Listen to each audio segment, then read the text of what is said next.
نحمد ونصلي على رسوله الكريم اما بعد فاعوذ بالله من الشيطان الرجيم بسم الله الرحمن الرحيم ان الله وملائكته يصلون على النبي يا ايها الذين امنوا صلوا عليه وسلموا تسليما اللهم صل على سيدنا ومولانا محمد وعلى آله وسلم۔ حدیث رسول صلی اللہ علیہ وسلم چینل پہ سب کو خوش آمدید۔ تو گفتگو ہو رہی ہے نبی پاک صلی اللہ علیہ وسلم کے زندگی کے مختلف پہلوؤں کے بارے میں۔ تو آج ہم بات کریں گے کہ اللہ تعالیٰ نے جو خاص شرف آپ صلی اللہ علیہ وسلم کو بخشا ہے۔ ویسے تو اللہ تعالیٰ نے اپنے ہمارے نبی پاک صلی اللہ علیہ وسلم کو بے شمار نعمتوں سے اور بے شمار خوبیوں سے نوازا ہے، لیکن جن کا خاص طور پہ آپ نے ذکر کیا ہے 5 کا، کہ یہ 5 باتیں وہ ہیں جو پہلے کسی نبی کو عطا نہیں ہوئی، وہ صرف ہمارے نبی کو عطا ہوئی ہیں۔ ان میں سے پہلا آپ نے یہ فرمایا کہ میری مدد کی گئی روب کے ساتھ، یعنی میرے دشمنوں پہ میرا روب ڈالا گیا جس سے مجھے فتح حاصل ہوئی، یہاں تک کہ 1 مہینے کی مسافت سے بھی دشمنوں پہ میرا روب پڑتا تھا۔ پہلی یہ ہے، اور دوسری بات یہ ہے کہ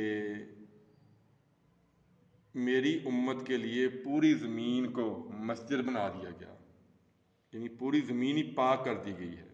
پہلی امتوں میں نماز کی عبادت کے لیے مخصوص جگہ ہوتی تھی، لیکن میرا امتی، آپ نے فرمایا میرا امتی جہاں بھی وقت ہوگا نماز کا وہ وہی نماز ادا کر سکے گا۔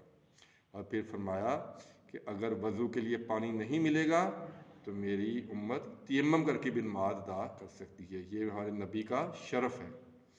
پھر آپ نے فرمایا کہ میرے لیے مال غنیمت کو حلال کر دیا گیا، جو پہلے کسی نبی کے لیے حلال نہیں تھا۔ یہ بھی ہمارے نبی صلی اللہ علیہ وسلم کا شرف مبارک ہے کہ مال غنیمت آپ کے لیے حلال کر دیا گیا۔ اور پھر سب سے بڑی شفاعت عظمیٰ، یہ آپ کا شرف ہے جو آپ قیامت والے دن شفاعت ہمیں حاصل ہوگی۔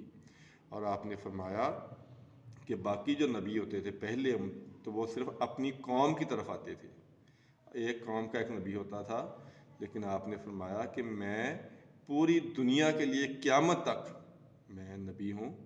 اور یہ ہمارے نبی پاک صلی اللہ علیہ وسلم کے خاص شرف ہیں جو اللہ تعالیٰ نے انہیں بخشے ہیں۔ میں نے بتایا کہ ان کا تو ہم گنتی کر نہیں سکتے، لیکن ان 5 جو شرف ہیں ان کا آپ نے خاص طور پہ ذکر فرمایا ہے کہ ایک بہت پیارا شعر ہے کہ آپ ان کے لیے بھی رحمت بن کے آئے ہیں جو ابھی تک دنیا میں نہیں آئے ہیں۔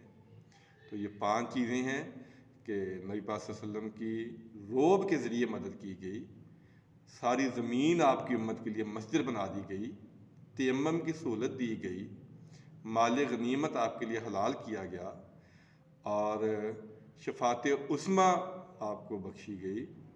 اور آپ ساری کائنات، کوئی آپ کو مانے یا نہ مانے، آپ اس کے نبی ہیں۔ کوئی آپ کو مانتا ہے یا نہیں مانتا ہے لیکن وہ آپ کا امتی ہے، آپ اس کے نبی ہیں۔ نہیں مانے گا اس کا وہ خود جواب دہ ہوگا۔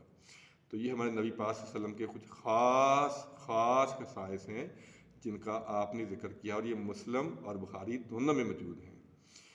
ہمارے نبی پاک صلی اللہ علیہ وسلم کی ایک ایک ادا، ایک ایک لمحہ، زندگی کا ایک پہلو وہ معجزہ ہے، وہ خصائص ہیں، وہ ہمارے لیے باعث فخر ہونا چاہیے کہ ہم اپنے اس نبی کی امت ہیں جس کے لیے نبیوں نے دعا کی تھی کہ اللہ ہمیں اس نبی کا امتی بنا دے۔ ہمیں اپنے آپ کو پہچاننا چاہیے کہ ہم کس نبی کی امتی ہیں۔ ہمیں اپنے نبی صلی اللہ علیہ وسلم کی زندگی کے بارے میں پڑھنا چاہیے، ان کی زندگی کے بارے میں جاننا چاہیے، اور سب سے بڑھ کر ان کے حکموں پر اور ان کی سنتوں پر عمل کرنا چاہیے۔ اللہ تعالیٰ سے دعا ہے اللہ تعالیٰ نبی پاک صلی اللہ علیہ وسلم سے سچی اور پکی محبت عطا فرمائے، آپ کی سنتوں کو جاننے کی، سمجھنے کی اور ان پہ عمل کرنے کی توفیق عطا فرمائے۔ آمین ثم آمین۔ السلام علیکم ورحمۃ اللہ وبرکاتہ۔